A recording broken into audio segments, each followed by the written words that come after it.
By all accounts, being in the DC universe sounds like a dream come true. Even when the really dark stuff is happening, there are many ways the uplifting and optimistic world of DC can make death seem like a mercy. Hi, I'm Sally from WhatCulture.com, and here are 10 DC universe fates worse than death. Number 10.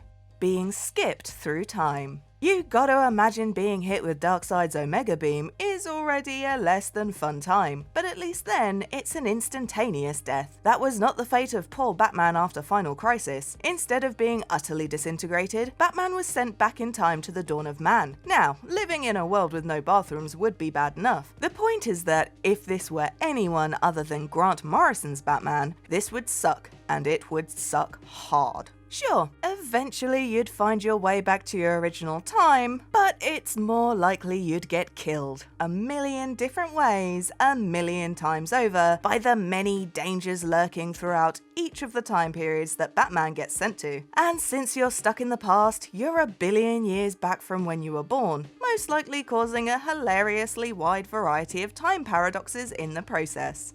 Number 9. Pissing off Dream. In the DC universe, there are mortals, there are gods, there are the new gods, and then there are the endless. They are 7 embodiments of metaphysical concepts that govern all existence, as shown in Neil Gaiman's masterpiece, The Sandman. Obviously, from the name, you can guess that the series revolves around the embodiment of all creativity and thought, Dream. And don't let his 90s emo punk rock look fool you. Pissing off this dude is the last thing you'd want to do. Let's start with the opening story arc, when Sandman was very much a horror story. After being captured and kept in a bubble for 80 years, Dream decides to get his revenge on the son of the man who captured him by trapping him in a never-ending waking nightmare which leaves him comatose to the rest of the world, and him trapped in a prison of his own mind to be hounded by nightmares for the rest of his days. Or maybe you'd prefer to hear about the writer who kidnapped and abused Dream's ex-girlfriend, one of the Greek muses, to make himself into a world-renowned writer. When Dream found out about that, he not only rescued his girlfriend, but cursed the writer to become inundated by a gushing, tsunami, torrent mind waterfall of creative ideas. Ideas the writer had brutalized the innocent Calliope to gain, and it broke his pathetic little mind like a twig. You do not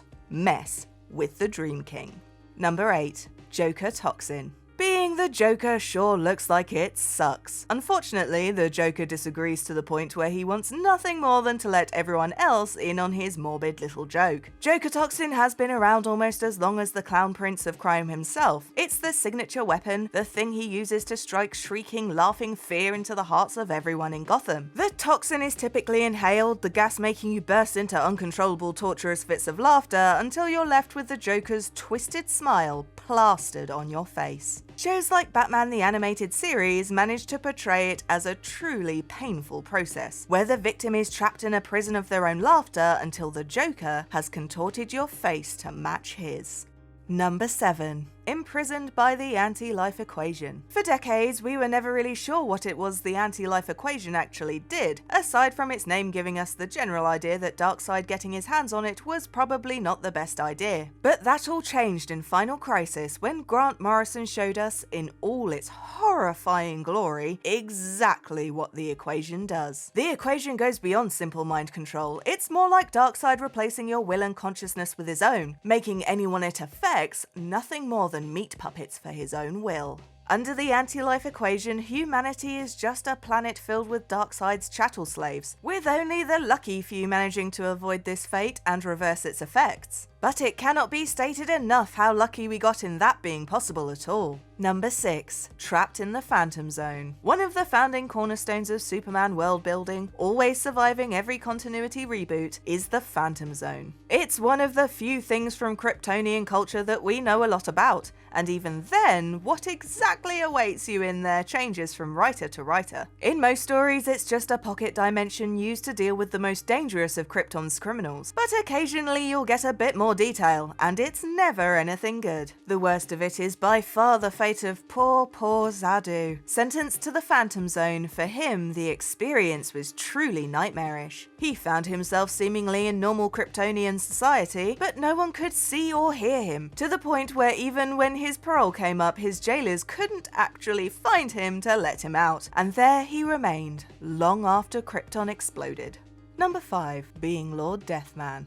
If Grant Morrison hadn't become the head writer of Batman, Lord Deathman might have survived as a super obscure one-off villain from decades past, instead of the truly horrific fate Morrison gave him in the pages of Batman Incorporated. See, Lord Deathman's power is that he cannot die. Doesn't matter what you do to him, he'll always come back. So when he goes just a bit too far to mess with the Caped Crusader, Batman decides that if you can't kill or capture Lord Deathman, best to just get rid of him. So he locks the git in a trunk and launches him into space. A bit excessive, one might say, but I'd like to hear your solution for dealing with a guy who can come back from any injury and get out of any prison. In any event, no one in their right mind would want to be Lord Deathman now, since I doubt we're going to be seeing much of him anytime soon. Number 4. Forever chased by the Black Racer. Any Flash fan worth their salt knows the story of how he died giving his life to halt the progress of the Anti-Monitor during Crisis on Infinite Earths. But a lot of fans have started to forget how exactly he came back from what seemed like a pretty definitive death. Well, Grant Morrison once again is the one who figured it out in the pages of Final Crisis. Turns out that Barry, after the shenanigans of Crisis on Infinite Earths, had been in a constant state of being chased by the Black Racer, the Grim Reaper of the New Gods, for years in universe and decades to the readers. The Flash is the only person who could possibly outrun the New Gods Psychopump, and even he has some serious difficulty all the way up to him managing to escape during Final Crisis. Just imagine yourself having to constantly keep running as hard and as fast as you can, lest a spectre of death catch up with you.